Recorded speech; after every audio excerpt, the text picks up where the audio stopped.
Capítulo 23. O espírito da floresta.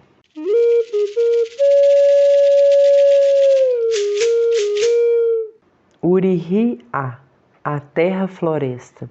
Acho que vocês deveriam sonhar a terra, pois ela tem coração e respira. Davi Copenaua, entrevista a F. Watson, Survival International, Boa Vista, julho 1992. Como eu disse, o pensamento dos xamãs se estende por toda parte, debaixo da terra, das águas, para além do céu e nas regiões mais distantes da floresta e além dela. Eles conhecem as inumeráveis palavras desses lugares e as de todos os seres do primeiro tempo. É por isso que amam a floresta e querem tanto defendê-la. A mente dos grandes homens brancos, ao contrário, contém apenas o traçado das palavras emaranhadas para as quais olham sem parar em suas peles de papel. Com isso, seus pensamentos não podem ir muito longe, ficam pregados a seus pés e é impossível para eles conhecer a floresta como nós. Por isso, não se incomodam nada em destruí-la. Dizem a si mesmos que ela cresceu sozinha e cobre o solo à toa. Com certeza devem pensar que está morta, mas não é verdade. Ela só parece estar quieta e nunca mudar porque os Chapiri a protegem com coragem, empurrando para longe dela o vendaval Yariporari, que flecha com raiva suas árvores ao ser do caos Chiuaripô, que tenta continuamente fazê-la virar outra. A floresta está viva, e é daí que vem sua beleza. Ela parece sempre nova e úmida, não é? Se não fosse assim, suas árvores não seriam cobertas de folhas. Não poderiam mais crescer nem dar aos humanos e aos animais de caça os frutos de que se alimentam. Nada poderia nascer em nossas roças. Não haveria nenhuma umidade na terra. Tudo ficaria seco e murcho, pois a água também está viva. É verdade. Se a floresta estivesse morta, nós também estaríamos tanto quanto ela. Ao contrário, está bem viva. Os brancos talvez não ouçam seus lamentos, mas ela sente dor, como os humanos. Suas grandes árvores gemem quando caem e ela chora de sofrimento quando é queimada. Ela só morre quando todas as suas árvores são derrubadas e queimadas. Então restam dela apenas troncos calcinados, desmoronados sobre uma terra ressecada. Não cresce mais nada ali, a não ser um pouco de capim. Os brancos não se perguntam de onde vem o valor de fertilidade da nossa floresta. Nós os chamamos Neropê. Devem pensar que as plantas crescem sozinhas ou à toa. Então chamam mesmo que são tão grandes trabalhadores que poderiam fazê-las crescer apenas com o próprio esforço. Enquanto isso, chegam a nos chamar de preguiçosos, porque não destruímos tantas árvores quanto eles. Essas palavras ruins me deixam com raiva. Não somos nem um pouco preguiçosos. As imagens da saúva coiô e do lagarto Waimaacá moram dentro de nós. Sabemos trabalhar sem descanso em nossas roças, debaixo do sol, mas não fazemos isso do mesmo modo que os brancos. Preocupamos-nos com a floresta e pensamos que devastá-la sem medida só vai matá-la. A imagem de Omama nos diz, ao contrário, abram suas roças sem avançar longe demais. Com a madeira dos troncos já caídos, façam lenha para as fogueiras que os aquecem e cozinhem seus alimentos. Não maltratem as árvores só para comer seus frutos. Não estraguem a floresta à toa. Se for destruída, nenhuma outra virá tomar seu lugar. Sua riqueza irá embora para sempre, e vocês não poderão mais viver nela. Já os grandes homens dos brancos pensam diferente. A floresta está aqui sem razão, então podemos estragá-la o quanto quisermos. Ela pertence ao governo. Contudo, não foram eles que a plantaram. E se a deixarmos nas mãos deles, farão apenas coisas ruins. Vão derrubar suas árvores grandes e vendê-las nas cidades. Vão queimar as que sobrarem e sujarão todas as águas. A terra logo ficará nua e ardente. Seu valor de fertilidade irá deixá-la para sempre. Não crescerá mais nada nela, e os animais que vinham se alimentar dos frutos de suas árvores também irão embora. Foi o que aconteceu quando abriram a estrada na floresta da gente do rio Ajarani, e de novo quando os garimpeiros invadiram a dos habitantes das terras altas, escavando o leito dos rios, desmatando as margens e esfumaçando as árvores com seus motores. Eles expulsaram a riqueza da floresta e a fizeram ficar doente a ponto de o ser da fome, o Rinari, ter se instalado nela. A caça morreu ou fugiu para bem longe nas serras. Em seus igarapés já não se acham peixes, nem camarões, nem caranguejos, nem arraias, nem poraquês, nem jacarés. As imagens desses bichos enfurecidas fugiram para longe de lá, chamadas de volta pelos outros chapiri. Assim é. Desde que fiquei adulto, vi muitas vezes os rastros ruins dos brancos na floresta. Eles não se preocupam em nada que suas árvores sejam trocadas por capim e seus rios por córregos lamacentos. Com certeza devem pensar que tanto faz. Mais tarde poderão cobrir seu solo com cimento de suas cidades. Nós nascemos na mata, crescemos nela e nela nos tornamos xamãs. Ao contrário dos brancos, cuidamos dela como nossos maiores antes de nós, porque sem ela não poderíamos viver. Por isso, nosso espírito da fome sempre esteve longe dela. Queremos que nossos filhos e netos possam também se alimentar da floresta. Desmatamos pouco só para abrir nossas roças. Nelas plantamos mandioca, macaxeira, bananas, cará, batata doce, cana-de-açúcar, mamoeiros e pupunheiras.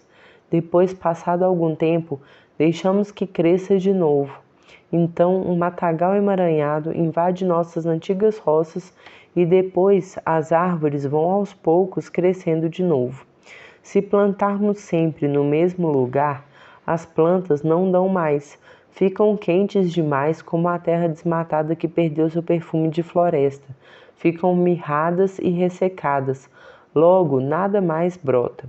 Por isso nossos antigos se deslocavam na floresta de roça em roça quando suas plantações se enfraqueciam e a caça rareava perto de suas casas.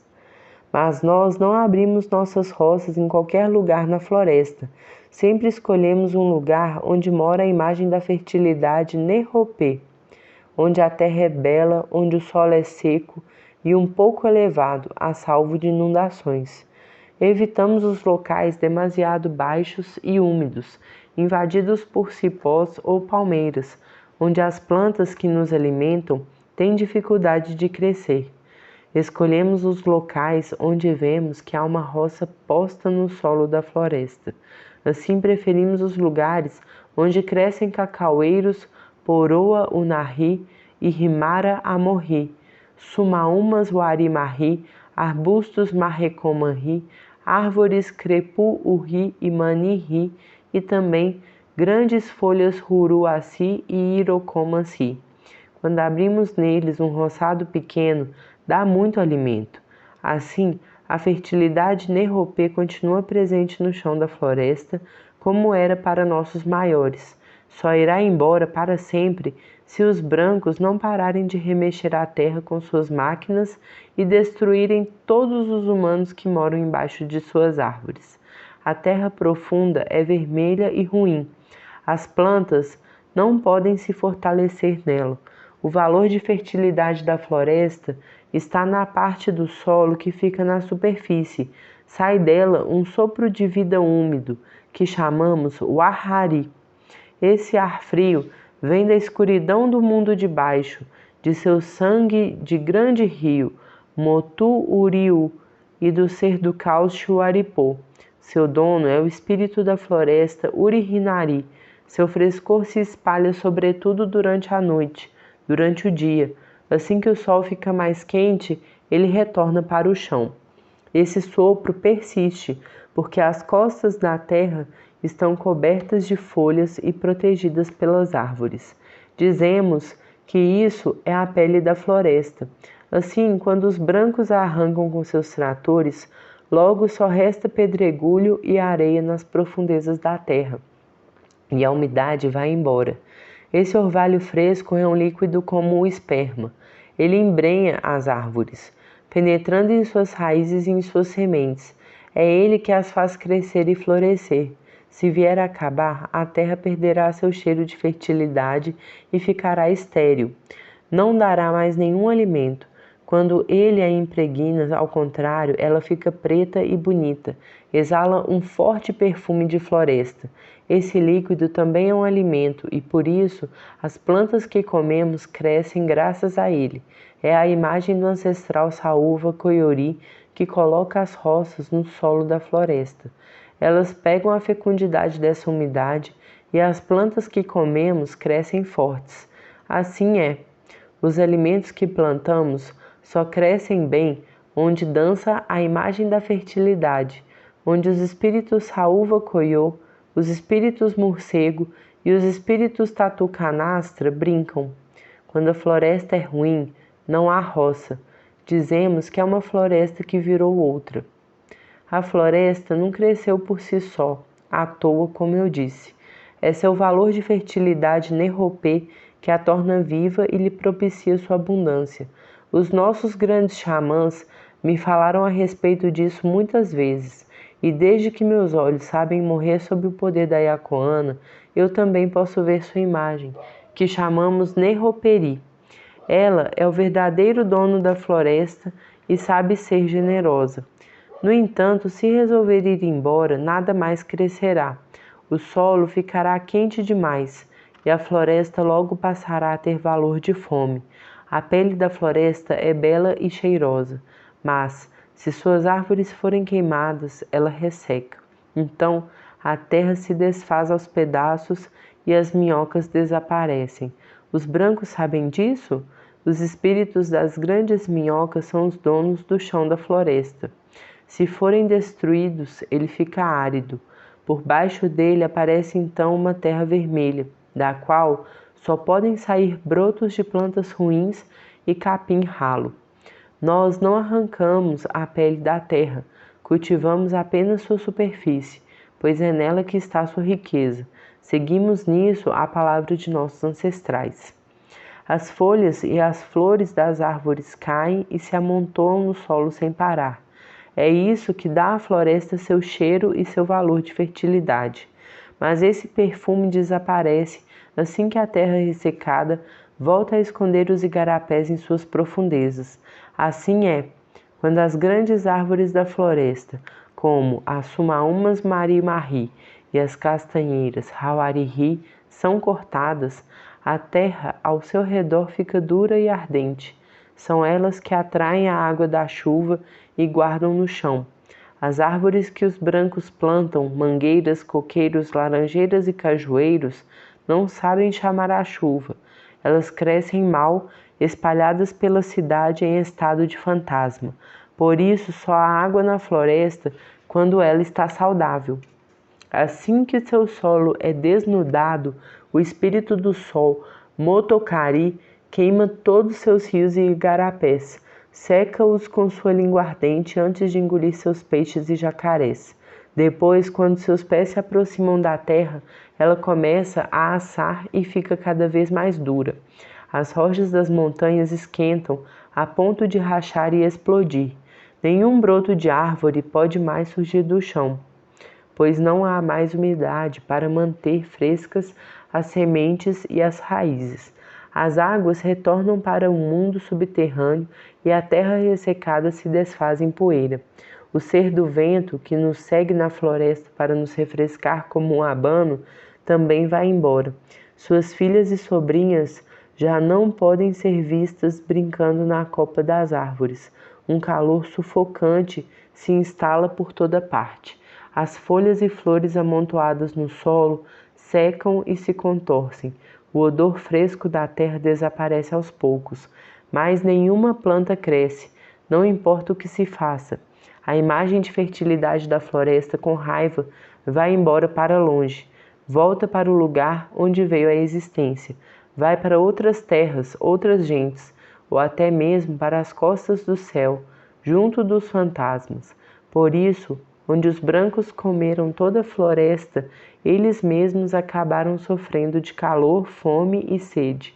Seus ancestrais não lhes transmitiram nenhuma palavra de sabedoria sobre ela.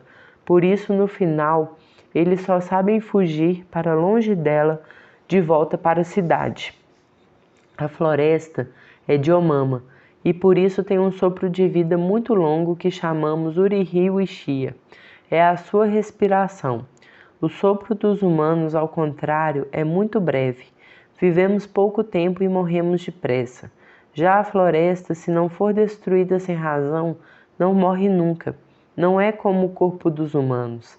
Ela não apodrece para depois desaparecer. Sempre se renova. É graças à sua respiração que as plantas que nos alimentam podem crescer.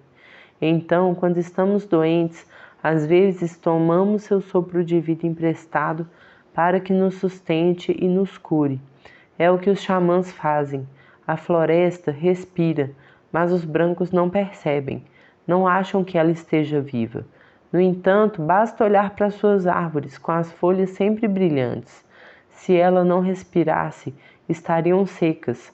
Esse sopro de vida vem do centro da terra, que é antigo céu Utucara. Ele se espalha por toda sua extensão e também ao longo de seus rios e igarapés, por onde esse frescor da imagem da terra Machitari se espalha. A floresta é bela, as chuvas são abundantes e o vento é forte. Os Chapiri também vivem nela, pois foram criados juntos. Os brancos que desmatam a floresta por acaso acham sua beleza não tem motivo, mas não é verdade. Eles só a devastam sem nenhuma preocupação porque não podem vê-la com os olhos dos xamãs. Ela permaneceu bela até hoje apenas porque nossos ancestrais desde sempre conhecem as palavras que estou dando aqui. Nos lugares que os brancos ocuparam, ao contrário, só restam descampados e uma terra sem sopro de vida. Mas isso não vai acontecer com a nossa floresta enquanto vivermos nela.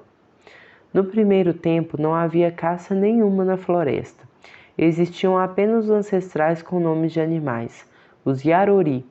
Mas a floresta não demorou a entrar em caos, e todos eles viraram outros. Adornaram-se com pinturas de urucum e foram pouco a pouco se transformando em caça. Desde então, nós que viemos à existência depois deles, os comemos. No entanto, no primeiro tempo, todos fazíamos parte da mesma gente. As antas, os queixadas e as araras que caçamos na floresta também eram humanos. É por isso que hoje continuamos a ser os mesmos para aqueles que chamamos de caça Yaropê.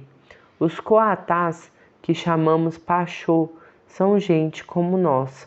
São humanos coatás, Yanomaê Tepê Pachô. Mas nós os flechamos e moqueamos para servir de comida em nossas festas rearru. Apesar disso, aos olhos deles, continuamos sendo dos deles. Embora sejamos humanos, eles nos chamam pelo mesmo nome que dão a si mesmos. Por isso, acho que nosso interior é igual ao da caça. Mesmo se atribuímos a nós mesmos o nome de humanos, fingindo sê-lo. Já os animais nos consideram seus semelhantes que moram em casas, ao passo que eles se veem gente da floresta. Por isso dizem de nós que somos humanos caça moradores de casa. Eles são realmente espertos. É por isso que são capazes de nos entender e se escondem quando nos aproximamos. Eles nos acham assustadores e pensam: esses humanos são dos nossos, e apesar disso, têm tanta fome de nossa carne, parecem seres maléficos. No entanto, são gente como nós. Os tatus, os jabutis e os veados são outros humanos, mas mesmo assim nós os devoramos, é verdade. Nós, que não viramos caça, comemos os nossos irmãos animais, antas, queixadas e todos os outros. No primeiro tempo, nossos antepassados viviam com fome de carne e se devoravam entre si. Por isso tornaram-se outros, metamorfosearam-se em caça para que pudéssemos comê-los. Foi assim. Os animais, quando nos veem caçando na floresta, também nos chamam coapê. Nos dão esse nome porque muitas vezes comemos nossas próprias presas, embora seja muito ruim fazer isso. Quando tentamos nos aproximar deles, Eles nos avistam de longe e pensam: Rou, os coapê estão chegando para nos flechar. Que gente nojenta! Eles devoram as presas que eles mesmos acabaram de matar. Têm boca suja, depois fogem antes de podermos vê-los. É verdade. De tanto comerem as próprias sobras, os maus caçadores andam pela floresta cochilando. Apesar de terem os olhos abertos, não enxergam nada, tampouco escutam as vozes da caça. Sentem tonturas o tempo todo e perdem a vontade de andar na mata e até de fabricar flechas. Um cheiro insosso e enjoativo emana de sua pele. Os animais temem se sujar pelo contato com eles, por isso nunca se mostram para eles. Ficam afastados e os observam de longe enquanto eles andam sem rumo pela floresta. Esses maus caçadores só querem ficar na rede e dormir. Mesmo se acabam indo para a floresta de vez em quando, nunca matam caça alguma. Suas flechas se perdem no topo das árvores e, por preguiça, eles as deixam lá. Não conhecem mais a mata e os animais não gostam deles.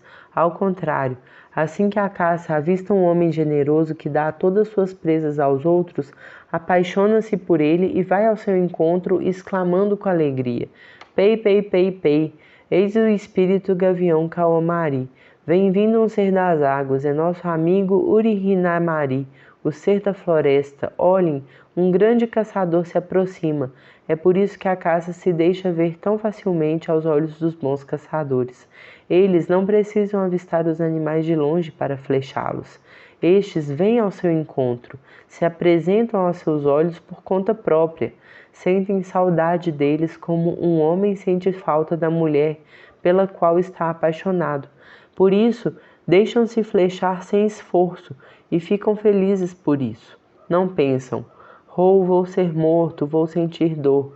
Porém, quando são feridos por um caçador desajeitado e têm de fugir sofrendo, ficam furiosos. Assim é. Um grande caçador sempre é acompanhado pelas imagens do gavião Kaokaoma e da gente das águas. Elas jamais o deixam sozinho. Ele adormece sonhando com elas e acorda feliz por estar pensando nelas. Elas não moram no peito dele. Seguem-no de longe, nas alturas, sem o seu conhecimento. São elas que guiam suas flechas sem que ele saiba. Por isso, ele sempre volta das caçadas carregado de presas.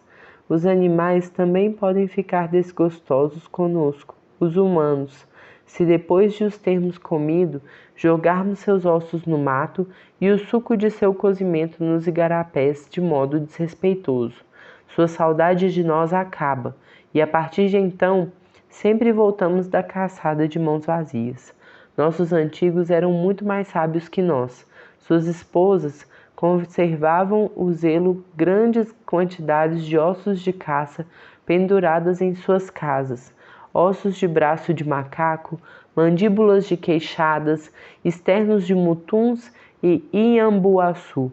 Não é mais assim.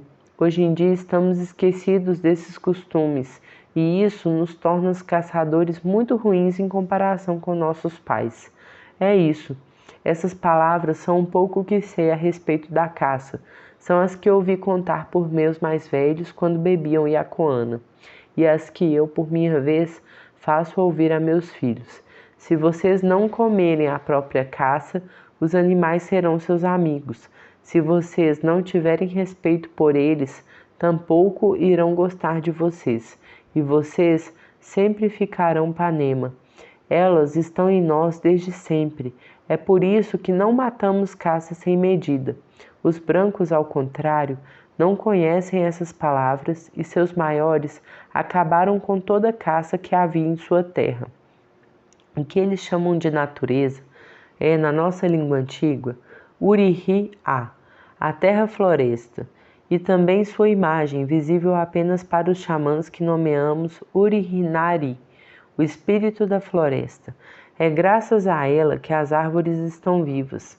Assim, o que chamamos de espírito da floresta são as inumeráveis imagens das árvores das folhas, que são seus cabelos, e as dos cipós.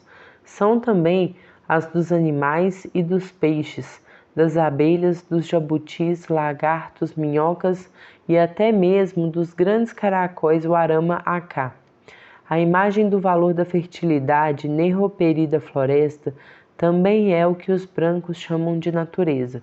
Foi criada com ela e lhe dá a sua riqueza. De modo que para nós os espíritos Chapiri são os verdadeiros donos da natureza e não os humanos. Os espíritos sapo, jacaré, os espíritos peixe são os donos dos rios, assim como os espíritos arara, papagaio, anta, veado e todos os outros espíritos animais são os donos da floresta. Assim é. Os Chapiri estão constantemente circulando por toda a mata sem sabermos. São eles que, vindo das montanhas, fazem surgir os ventos com suas corridas e brincadeiras. Tanto a brisa do tempo seco e proco, como o vento da época das cheias, Yari, são os espíritos da chuva, Maari, que descem do céu para refrescar a terra com suas águas e mandar embora o tempo de epidemia. Por isso, se os Chapiri ficassem longe de nós, sem que os xamãs os fizessem dançar, a floresta ficaria quente demais para podermos continuar vivos nela por muito tempo. Seus seres maléficos Neuari e os espíritos da epidemia Shawarari viriam morar perto de nossas casas e não parariam mais de nos devorar. Os Chapiri têm amizade pela floresta porque ela lhes pertence e os faz felizes. Os brancos acham bonita a natureza que vem, sem saber por quê. Nós, ao contrário, sabemos que a verdadeira natureza é tanto a floresta como as multidões de Chapiri e seus habitantes. Omama criou nela seus caminhos e suas casas.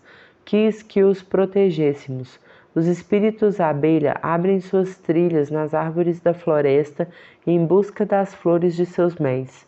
Nela, os espíritos animais brincam com alegria, abrigados por seu frescor. As antas, os macacos-aranha, os queixadas e os veados aproveitam a sombra da folhagem e a brisa que corre em sua vegetação rasteira. Gostam de matar a sede em seus igarapés. Quando o calor é intenso demais, as imagens dos animais também sofrem. Se os brancos devastarem a floresta e destruírem seus morros e suas terras, os Chapiri perderão suas casas. Aí, furiosos, irão fugir para longe de nossa terra e os humanos ficarão à mercê de todos os males. Os brancos não poderão fazer nada, mesmo com seus médicos e suas máquinas. Os espíritos temem os lugares muito quentes, como os lavrados distantes que cercam nossa floresta, onde mora o ser maléfico do sol, Motokari. Também temem as cidades empesteadas pela fumaça dos carros, aviões e helicópteros. Gostam de andar pela floresta, onde se divertem e cujo perfume fresco e úmido apreciam. Amam sua beleza e sua fertilidade. Nela vivem e se alimentam. Por isso, como os humanos querem defendê-la, mas os brancos não os conhecem, derrubam e queimam todas as árvores da mata para alimentar seu gado. Estragam o leito dos rios e escavam os morros para procurar ouro. Explodem as grandes pedras que ficam no caminho de suas estradas. No entanto, colinas e serras não estão apenas colocadas no solo, como eu disse, são moradas de espíritos criadas por Omama. Mas essas são palavras que os brancos não compreendem. Pensam que a floresta está morta e vazia, que a natureza está aí sem motivo e que é muda. Então dizem para si mesmos que podem se apoderar dela para saquear as casas, os caminhos e o alimento dos Chapiri como bem quiserem. Não querem ouvir nossas palavras, nem as dos espíritos. Preferem permanecer surdos. No entanto, até mesmo os seres maléficos Neuari querem defender a floresta. Suas casas estão em lugares da mata onde nossos caminhos nunca vão ao fundo dos rios e dos lagos. São tão numerosos quanto os Chapiri e ficam, tanto quanto eles, com raiva dos brancos que devastam seus caminhos e acabam com os animais que se alimentam. É verdade, Quando não atacam os humanos, os seres maléficos da floresta comem carne de caça, abrem barriga de suas presas, devoram suas tripas e recolhem sua gordura em cabaças orocotô. Por isso, quando caçamos, às vezes encontramos macacos e antas muito magros e doentes. Já o ser do tempo, o Moari, gosta dos méis, que são abundantes na estação seca. Além disso, moqueia grandes quantidades de peixes e jacarés, que pega dos igarapés secos para comer, de modo que ele também vai querer se vingar dos brancos, que cortam as árvores da mata e sujam seus rios. A estação seca não chega à toa, como eu disse. Ela começa com a chegada de Omoari, que vem por fogo em Toorori e ser sapo do tempo úmido. Passadas várias luas, quando este consegue umedecer aos poucos sua pele queimada e enrugada, volta novamente à vida. Espalha suas águas pela floresta para revidar e castigar Omoari. Esse, assustado com o frio e a umidade, foge com suas filhas e genros, os seres borboleta, cigarra e lagarto. Assim, a época das chuvas começa com a vingança de Toorori, que, retomando força, gira a chave das águas para expulsar o Moari e tornar a floresta mais fresca e bonita. Ele manda embora o calor da epidemia Chauara e então as plantas começam a crescer nas roças. As árvores e os animais se recuperam da seca e os humanos se sentem reanimados. Isso é o que sabem os xamãs. É por isso que, se os brancos acabarem destruindo a floresta, o Moari, esfomeado e enfurecido, não irá mais embora. A terra árida e ardente passará a ser só dele para sempre. Nossos antigos sabiam chamar a imagem de Omama e a do metal que ele tinha no primeiro tempo. Por isso continuamos a fazê-las dançar para defender a floresta. Na sua língua, os brancos falam em proteger a natureza. Na nossa, que é a dos espíritos, falamos do poder do metal de Omama, pois sem ele a terra desapareceria, seus habitantes com ela. Quando fazemos dançar a imagem desse metal do céu, desse metal da natureza, ele nos aparece como uma enorme massa de ferro, lisa e brilhante, alta como uma montanha. É com ela que Omama derrota os seres maléficos da floresta, os seres da epidemia. Os facões afiados dos Chapiri são feitos desse mesmo metal, como os dos espíritos arara, papagaio e jacaré. É uma arma poderosa para os xamãs, pois se trata do poder da natureza. É ao mesmo tempo o espírito da floresta Urihinari no céu, o Tucari do vendaval e Araporari. Está envolto em turbilhões de vento que repelem fumaças perigosas e desorientam o pensamento dos brancos comedores de terra. Por isso, quando os xamãs de uma casa não sabem como fazer descer a imagem do metal de Omama, seus habitantes não param de adoecer e acabam todos morrendo. Quando acham que sua terra está ficando doente, os brancos falam de poluição. Quando a doença se alastra em nossa floresta, dizemos que está tomada por fumaças de epidemia e que entrou em estado de fantasma. Quando é assim, os xamãs têm de trabalhar todos juntos com a ajuda do espírito de Omama para trocar sua imagem. Começam por arrancar seu chão apodrecido e lançar os pedaços aos confins da terra. Depois fazem descer a imagem de uma nova terra, limpa e sã, para colocar no lugar da outra. Então estendem pelo solo uma nova mata coberta de pinturas brilhantes e perfumadas do chapiri. Essa renovação também deve ser feita para vingar sua morte. Torna a terra podre e fedorenta ao redor de sua antiga caça. Com meu sogro, várias vezes fiz dançar a imagem de Omama para rasgar e renovar assim a nossa terra. Doente por culpa dos garimpeiros, Omama criou nossos antepassados na floresta e lhe deu chapiri para se proteger dos seres maléficos. É por isso que hoje em dia sua imagem também nos defende das epidemias dos brancos e se irrita com sua falta de sabedoria. Parem de destruir as florestas onde vivem meus espíritos, meus filhos e meus genros. A terra em que vocês foram criados também é vasta. Portanto, fiquem morando nas pegadas de seus ancestrais. Essas palavras vêm do que os habitantes da cidade chamam de natureza. Contudo, não lhes dão a menor importância. Seus ouvidos continuam tampados e seu pensamento enfumaçado. Preferem achar que os Yanomami são ignorantes e mentirosos. Preferem ficar olhando o tempo todo para os desenhos das palavras de todas as mercadorias que querem ter. A beleza da floresta os deixa indiferentes. Sempre nos dizem: sua floresta é escura e fechada, ruim, cheia de coisas perigosas. Não lamentem por ela. Quando tivermos desmatado tudo, vamos dar gado para vocês comerem. Vai ser muito melhor. Vocês serão felizes. Mas nós respondemos: nossos maiores não conheciam os animais que vocês criam. Não queremos comer animais de criação. Achamos nojento, nos dá tonturas. Não queremos seus bois. Não saberíamos o que fazer com eles na mata. É nossa floresta que cria desde sempre os animais e peixes que comemos. Ela alimenta seus filhotes e nos faz crescer com os frutos de suas árvores. Ficamos felizes que seja assim.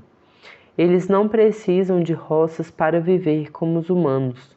O valor da fertilidade da terra basta para fazer crescer e amadurecer seu alimento. Os brancos exterminam os animais com suas espingardas ou os afugentam com suas máquinas. Em seguida, queimam as árvores para plantar capim. Depois, quando a riqueza da floresta já desapareceu e nem o capim cresce mais, têm de ir para outro lugar para dar de comer ao seu gado faminto. No primeiro tempo, nossos ancestrais ainda eram pouco numerosos. Omama deu a eles as plantas das roças que acabara de receber de seu sogro do fundo das águas. Então passaram a cultivá-las cuidando da floresta. Não pensaram: vamos desmatar tudo para plantar capim e vamos cavar o chão para arrancar dele o metal. Ao contrário, começaram a se alimentar do que crescia na terra e dos frutos da mata.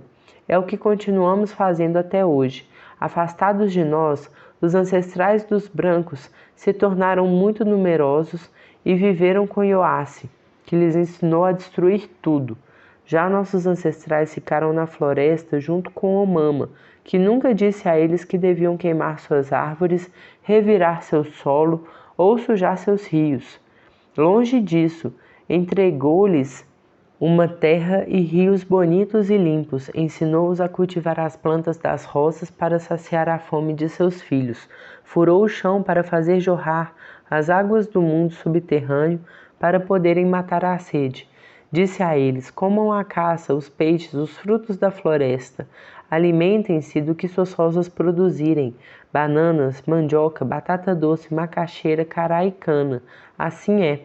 Omama deu-lhes boas-vindas e os fez pensar com retidão.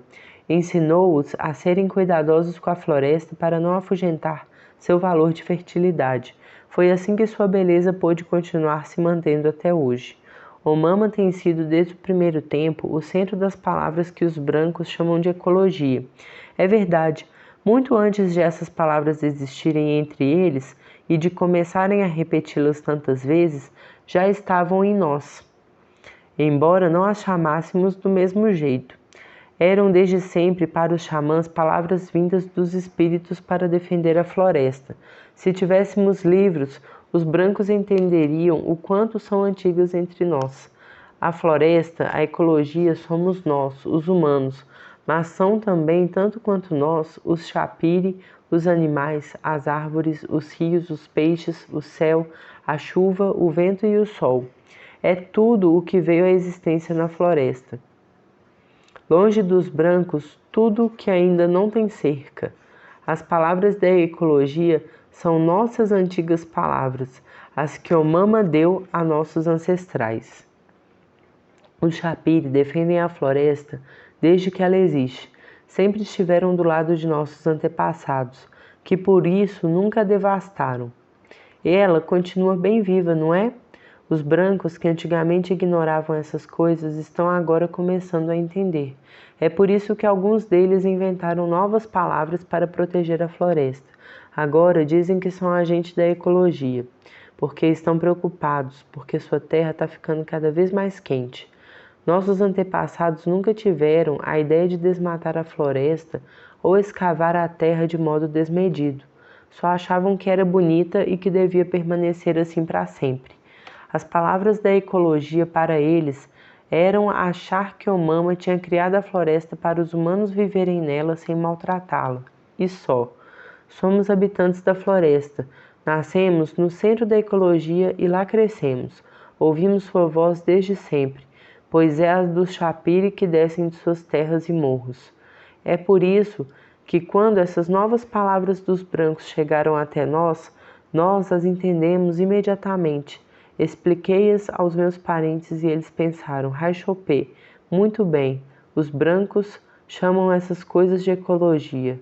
Nós falamos de Urihiá, a terra-floresta, e também dos Chapiri, pois sem eles, sem ecologia, a terra esquenta e permite que epidemias e seres maléficos se aproximem de nós. Nossos pais e avós não puderam fazer os brancos ouvirem suas palavras sobre a floresta, porque não sabiam sua língua, e eles, quando começaram a chegar às casas dos nossos antigos, ainda não falavam de ecologia. Estavam mais ansiosos para pedir peles de onça, queixada e veado a eles. Naquela época, os brancos não possuíam nenhuma dessas palavras para proteger a floresta. Elas surgiram nas cidades há pouco tempo. Finalmente, seus habitantes devem ter pensado: sujamos nossa terra e nossos rios, e nossa floresta está diminuindo. É preciso proteger o pouco que lhe resta, dando-lhe o nome de ecologia. Acho que eles ficaram com medo por terem devastado tantos lugares que vivem. No começo, quando eu era bem jovem, nunca ouvi os brancos falarem em proteger a natureza. Foi muito mais tarde, quando fiquei bravo e comecei a discursar contra os garimpeiros e suas epidemias, que essas novas palavras chegaram de repente aos meus ouvidos. Acho que no Brasil foi Chico Mendes que as espalhou por toda parte, pois as ouvi pela primeira vez quando os brancos começaram a falar muito dele. Naquela época, mostraram-me muitas vezes sua imagem em peles de papel. Então pensei, deve ter sido esse branco que refletiu com sabedoria e revelou essas novas palavras de ecologia. Antes, a gente das cidades não se preocupava com a floresta, nunca falavam nela e não temiam que ela pudesse ser destruída. Chico Mendes era branco, mas cresceu como nós, no meio da floresta. Ele se recusava a derrubar e queimar todas as árvores. Para viver, apenas tirava um pouco de sua seiva. Tinha se tornado amigo da floresta e amava sua beleza. Queria que ela ficasse tal como havia sido criada. Sonhava com ela sem parar e se afligia ao vê-la sendo devorada pelos grandes fazendeiros. Com certeza foi assim que acabaram vindo a ele novas palavras para defendê-la. Quem sabe, a imagem de Omama as colocou em seu sonho? Deitado na rede à noite, deve ter pensado: Raixopê, a floresta nos dá comida em seus frutos, seus peixes, sua caça e as plantas de suas roças. Tenho de falar duro com os outros brancos e impedir que eles a destruam. Vou me opor à gente que quer desmatá-la e queimá-la. Vou lutar com as palavras da ecologia. Quando me contaram pela primeira vez o que ele dizia, logo pensei: esse homem é mesmo sábio. Seu sopro de vida e seu sangue se parecem com os nossos. Será que ele é genro de Omama como nós? Então eu tive vontade de falar com ele, mas logo, antes de poder encontrá-lo, os brancos comedores de floresta o assassinaram numa emboscada. Eu mal tinha escutado suas palavras, e ele já estava morto por causa delas. Eu nunca tinha ouvido um branco dizer coisas como aquelas. O que ele afirmava a respeito da floresta era verdadeiro e bonito. Meu pensamento estava pronto para receber suas palavras e logo respondeu a elas. Graças a elas entendi melhor como me dirigir aos habitantes das cidades para defender nossa terra. Acho que as palavras de sabedoria de Chico Mendes não desaparecerão, pois após a sua morte, elas se propagaram no pensamento de muitas outras pessoas, assim como no meu. Antes daquela época, eu só tinha encontrado uns poucos brancos que se preocupavam com a floresta e queriam proteger seus animais. Tinha acabado de começar a trabalhar no posto de mine e o pessoal da FUNAI me pediu para acompanhá-lo ao rio Catrimani. Eu era muito jovem então. Aqueles brancos queriam proteger os queixadas, os jacarés, as ariranhas, as onças contra os caçadores que os matavam sem medida para juntar suas peles. Aquelas eram palavras novas para mim, pois desde que eu era menino, o SPI sempre tinha pedido peles de animais a nossos pais e avós. Por isso, naquele tempo, eles caçaram demais, só para trocar com os brancos. Mas com o pessoal da FUNAI, as coisas tinham mudado. Desde que eu comecei a trabalhar com eles no rio Mapulaú, ouvi-os dizer muitas vezes que era preciso expulsar de nossa terra os brancos que matam os animais pelas peles e os que exterminam tartarugas e botos com seus arpões. Quando subi o rio Catrimani, via jusante os lugares onde se instalaram os caçadores e pescadores brancos que também não param de invadir nossa floresta. Com a FUNAI e a Polícia Federal, várias vezes paramos as canoas deles nos rios para confiscar peles de onça e ariranha. Também os obrigamos a jogar na água todas as tartarugas que tinham capturado. Seus olhos ficavam furiosos, mas eles não protestavam porque tinham medo da polícia. Eu ainda não conhecia bem os brancos naquela época, mas entendi que aqueles que eu acompanhava queriam mesmo proteger os animais e as árvores da floresta. Era a primeira vez que eu ouvi aquelas palavras. Elas me fizeram refletir. Comecei a pensar, Rachopé, vou eu também defender os animais para que não desapareçam. Eles são como nós, habitantes da floresta, e não são tão numerosos assim. Se deixarmos os brancos caçarem nossa terra, nossos filhos logo estarão chorando de fome e de carne. Eles estão dizendo a verdade. As árvores da floresta são bonitas e seus frutos são nosso alimento. Dá dó vê-las sendo derrubadas de modo desmesurado. Após essa viagem, o tempo passou e eu me tornei um homem adulto. Minhas ideias sobre a floresta continuaram caminhando até eu ouvir bem mais tarde as palavras de Chico Mendes. Foi assim que eu aprendi a conhecer as palavras dos brancos sobre o que chamam de natureza. Meu pensamento tornou-se mais claro e mais elevado. Ele se ampliou. Entendi que não bastava proteger apenas o lugarzinho onde moramos. Por isso decidi falar para defender toda a floresta, inclusive a que os humanos não habitam, e até a terra dos brancos muito longe de nós. Tudo isso em nossa língua é Urihi Apree, a grande terra floresta. Acho que é o que os brancos chamam de mundo inteiro. Depois de os relatos da ecologia terem surgido nas cidades, nossas palavras sobre a floresta puderam ser ouvidas pela primeira vez. Os brancos começaram a me escutar e dizer e pensar. Rachopé, então é verdade, os ancestrais dos habitantes da floresta já possuíam ecologia. Depois disso, nossas falas puderam se espalhar muito longe de nossas casas, desenhadas em peles de imagens ou capturadas nas televisões. Por isso, nossos pensamentos já não estão tão escondidos como antes. Antigamente éramos tão invisíveis para os brancos quanto os jabutis no solo da floresta. Não tinham nem ouvido nosso nome. Agora não é mais assim. Ainda jovem, decidi partir para longe de casa, para fazer nossas palavras saírem do silêncio da floresta. No começo não sabia grande coisa, contudo, bebendo pó de iacoana e me tornando xamã, minha imagem viajou com os espíritos da floresta, e assim adquiri mais conhecimento. Com eles entendi que nossa terra pode ser destruída pelos brancos. Então decidi defendê-la e pensei: bem, agora que os brancos inventaram suas palavras de ecologia, não devem se contentar em repeti-las à toa para fazer delas novas mentiras. É preciso proteger de fato a floresta e todos os que nela vivem, os animais, os peixes, os espíritos e os humanos. Sou filho dos primeiros habitantes da floresta, e essas palavras tornaram-se minhas. Agora quero dá-las a ouvir aos brancos, para que também sejam impregnados por elas. Antigamente, nossos maiores não diziam: vamos proteger a floresta. Pensavam numa coisa apenas: os espíritos que Omama e seu filho nos deixaram cuidam de nós.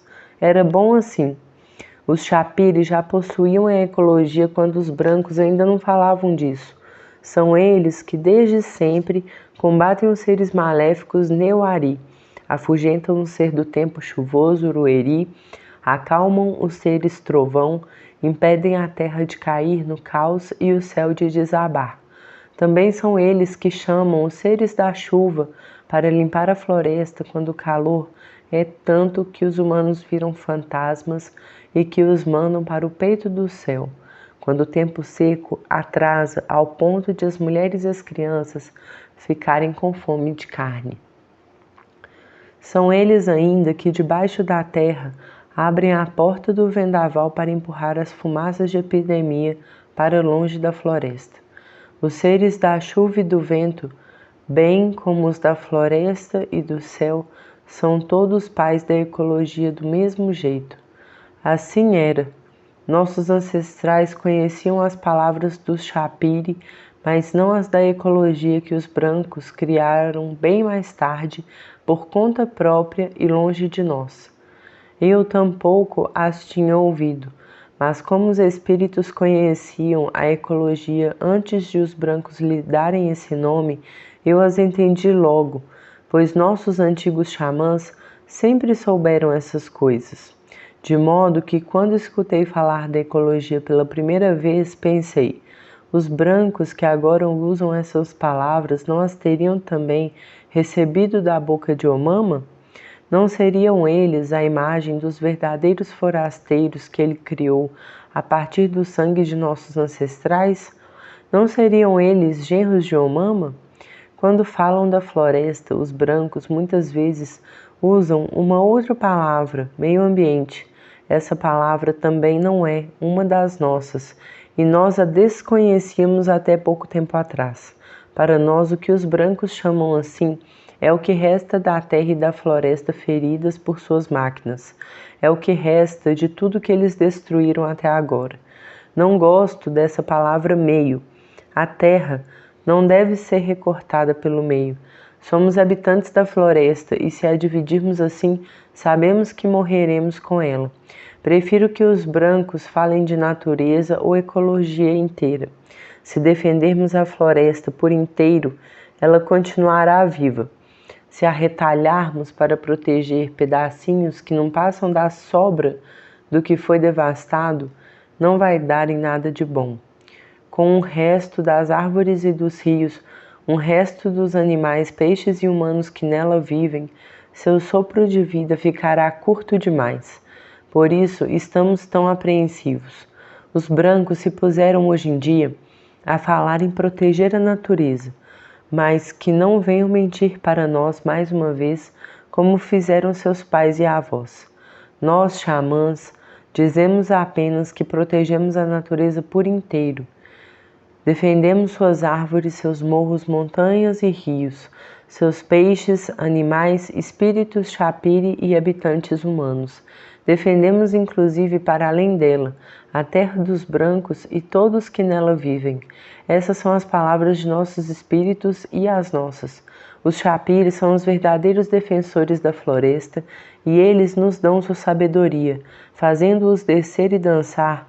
Nossos antigos sempre protegeram a natureza inteira, e nós que somos seus filhos e netos, não queremos viver num resto de floresta. Os brancos já desmataram quase toda a sua terra, mantiveram apenas alguns retalhos de sua floresta e puseram cercas em volta deles. Acho que agora pretendem fazer o mesmo com a nossa. Isso nos entristece e nos deixa muito preocupados. Não queremos que nossa floresta seja destruída e que os brancos acabem nos cedendo apenas pequenos pedaços dispersos do que irá sobrar de nossa própria terra.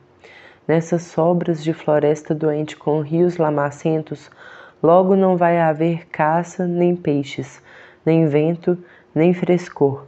Todo o valor de fertilidade da floresta terá ido embora. Os Chapiri não querem nos ver vivendo em cacos de floresta, e sim numa grande floresta inteira.